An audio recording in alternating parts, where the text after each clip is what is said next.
Les analyses faites par les santé publiques des différents pays ont montré que les personnes qui recevaient une dose de rappel, c'est-à-dire concrètement une troisième dose de vaccin contre la COVID-19, avaient de bien meilleures chances face à l'infection dans cette vague Omicron que nous traversons présentement. Donc, examinons un petit peu les études scientifiques qui appuient et qui expliquent ces observations. Alors, on a pu constater tout le long de l'année 2021 que l'efficacité des vaccins qui sont présentement disponibles contre la COVID-19 a tendance à diminuer rapidement. Voici par exemple une étude parmi beaucoup d'autres qui a l'avantage d'avoir été faite sur un grand nombre de personnes aux États-Unis grâce à l'existence d'une administration fédérale américaine qui s'occupe de la santé des vétérans. Et donc toutes les personnes qui ont été incluses dans cette étude avaient reçu 2 doses de vaccin avant le mois de mars 2021. Et donc l'étude a, dans le fond, a suivi ces personnes-là et puis a suivi les infections qu'ils pouvaient contracter donc, pendant une période de plusieurs mois à partir du mois de mars. Okay. Donc, ce qu'on voit, c'est qu'au début de cette étude, la plupart des personnes étaient bien protégées contre le virus comparé à des personnes non vaccinées. Donc là, les valeurs qu'on voit, c'est une façon d'exprimer le niveau de protection. Dans le fond, ce qui est calculé, c'est le ratio de chance d'être infecté pour les personnes vaccinées avec différents vaccins, divisé par un groupe contrôle qui est constitué de personnes non vaccinées.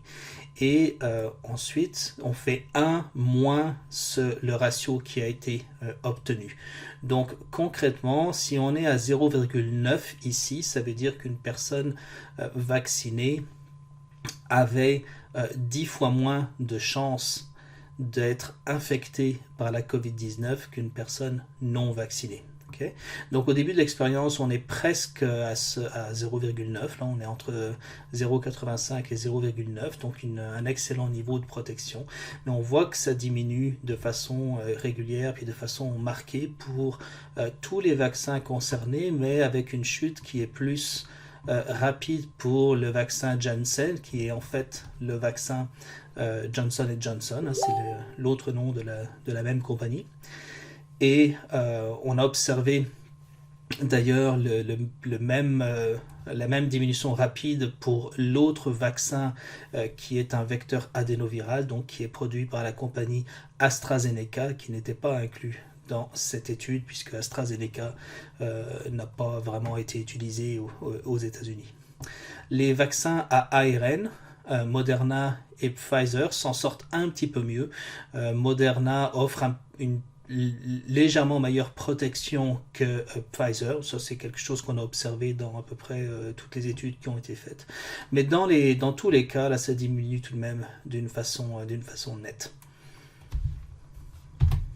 Et de façon logique, on voit que cette diminution est corrélée cette diminution de la protection est corrélée à une diminution de la concentration en anticorps neutralisants dans le sérum de ces personnes. Alors je rappelle que les anticorps neutralisants, ce sont ceux qui vont empêcher le virus de rentrer dans les cellules, et donc c'est le bras de défense, le mécanisme de défense principal contre ce virus pour les personnes vaccinées. Okay. Donc ici on est dans une autre étude qui a été faite par Planas et ses collaborateurs, qui a été publiée très récemment dans Nature, et on examine l'activité de neutralisation de COVID-19 par anticorps dans le sérum de personnes qui ont reçu 2 doses de vaccin Pfizer et rien depuis 5 mois. Okay? Et ce qu'on constate chez ces personnes, c'est qu'on a encore un certain niveau d'activité de neutralisation contre le variant D614G qui était dominant vers la mi-2020 et également contre le variant Delta qui était dominant à l'été et à l'automne 2021, mais on voit quand même que le niveau d'activité de neutralisation de Delta est inférieur à ce qu'il est pour l'autre. Mais par contre, on voit très peu de neutralisation du variant Omicron, ce qui n'est pas surprenant. Là, on sait que Omicron est un variant qui porte beaucoup de mutations et qui échappe facilement aux anticorps neutralisants présents chez les individus qui avaient été vaccinés ou qui avaient été infectés précédemment avec d'autres variants. Alors, quand on administre une dose de rappel chez ces personnes-là, donc ici on a des personnes qui maintenant ont été vaccinées 3 fois au lieu de 2 fois et qu'on examine l'activité de neutralisation 1 mois après cette dose de rappel, on voit qu'on a une augmentation très nette du pouvoir de neutralisation de virus dans le sérum et ça concerne tous les variants, incluant Omicron contre lequel on a maintenant une activité vraiment appréciable. Si on regarde maintenant du côté de personnes qui avaient été infectées avec un autre variant que Omicron évidemment et qui n'ont pas reçu de dose de vaccin, alors voici ce qu'on a. On a un groupe donc de personnes précédemment infectées et on va maintenant examiner leur sérum 1 an après leur infection naturelle. Et ce qu'on voit, c'est que ces personnes ont encore une activité de neutralisation appréciable contre le variant D614G, contre le variant Delta, mais à nouveau beaucoup plus faible contre le variant Omicron. En réalité, la situation chez ces personnes qui ont été infectées 1 an précédemment ressemble beaucoup à ce qu'on observe chez les personnes qui ont reçu un vaccin 5 mois avant. Là encore, si on administre une dose de rappel chez ces personnes-là, donc là, on a des personnes qui ont été infectées depuis plus d'1 an et qui ont reçu une dose de rappel. Et donc, on attend 1 mois après cette troisième, c'est pas une troisième dose, après cette dose vaccinale. Ce qu'on voit, c'est qu'on a une très grosse augmentation de l'activité de neutralisation dans le sang de ces personnes comparé au groupe contrôle auquel on n'a pas administré de dose de rappel.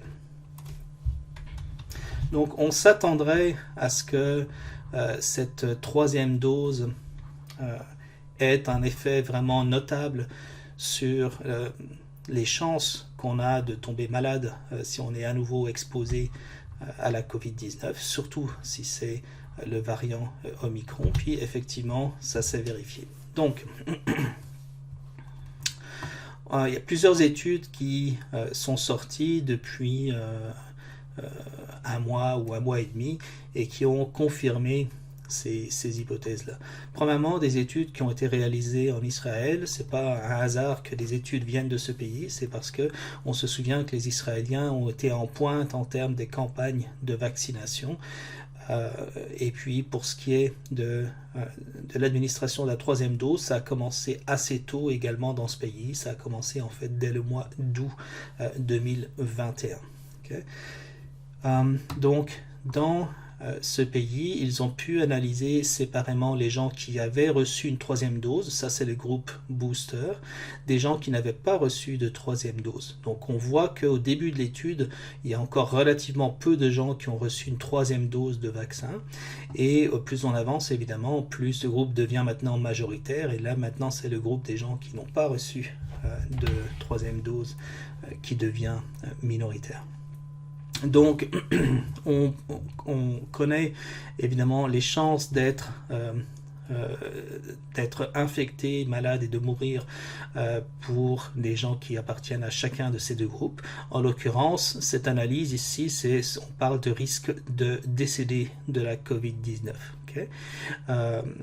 Et évidemment, plus on avance dans le temps, plus les courbes montent, puisque quand une personne est décédée, ça continue à être pris en compte dans ce genre d'analyse. Et ce qu'on voit, c'est que les gens qui n'ont pas reçu de troisième dose de vaccin ont nettement plus de chances de décéder de la COVID-19 que les gens qui ont reçu une troisième dose.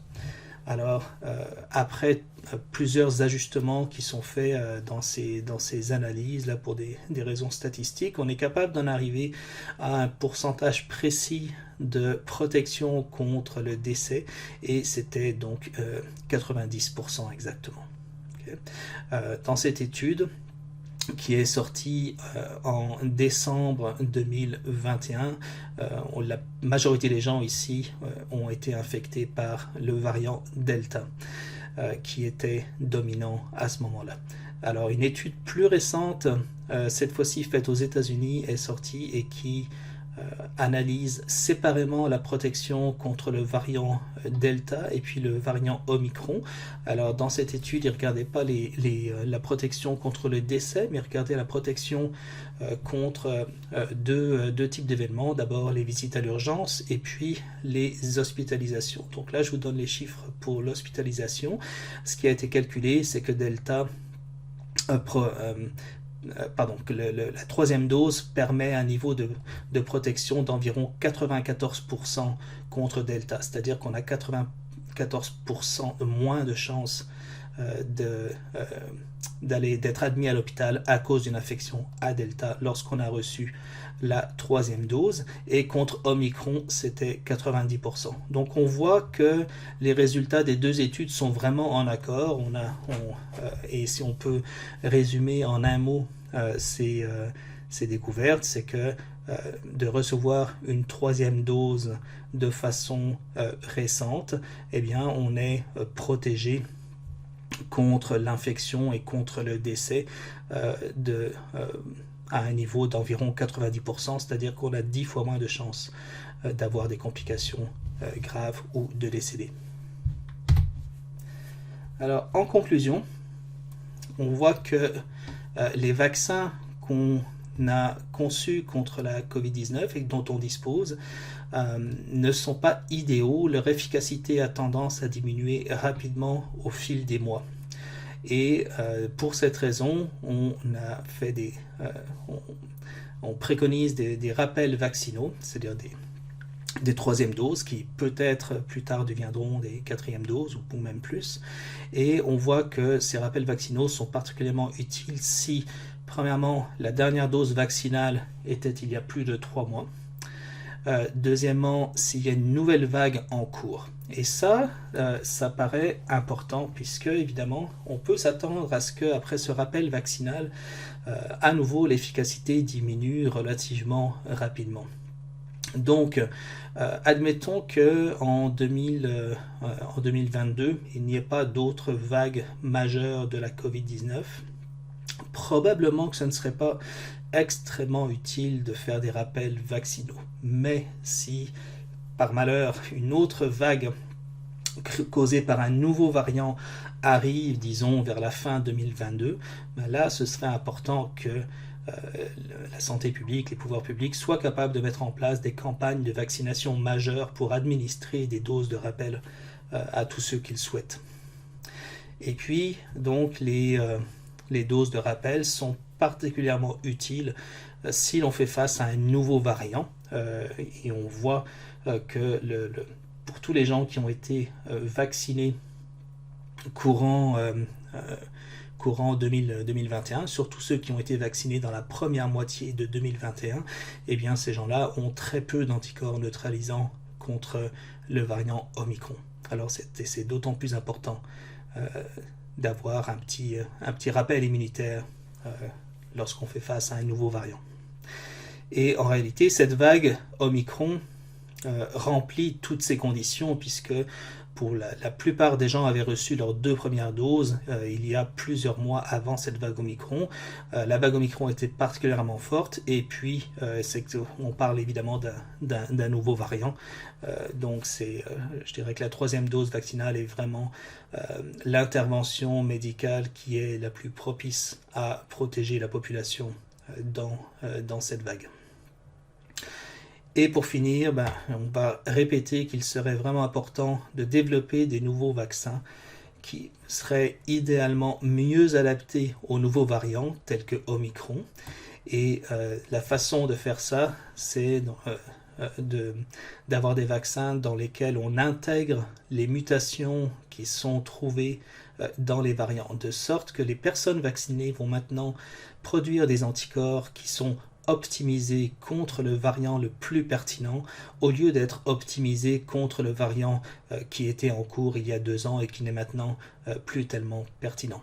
Et ce n'est pas si difficile que ça de changer un petit peu la formule du vaccin pour les rendre adaptés aux nouveaux variants, et je dirais que c'est un petit peu décevant que ça n'ait pas été fait avec plus de célérité. Et enfin, on parle de plus en plus de changer de type de vaccin complètement, mais surtout de changer dans la façon dont on va délivrer ce vaccin aux gens. Présentement, tous les vaccins contre la COVID-19 qui sont sur le marché sont délivrés par injection dans le muscle, et c'est pas la meilleure façon de développer une réponse immunitaire efficace au niveau des tissus respiratoires, qui est là où on veut avoir une vraie résistance au virus. Donc il y a plusieurs vaccins qui sont en développement dans plusieurs pays du monde où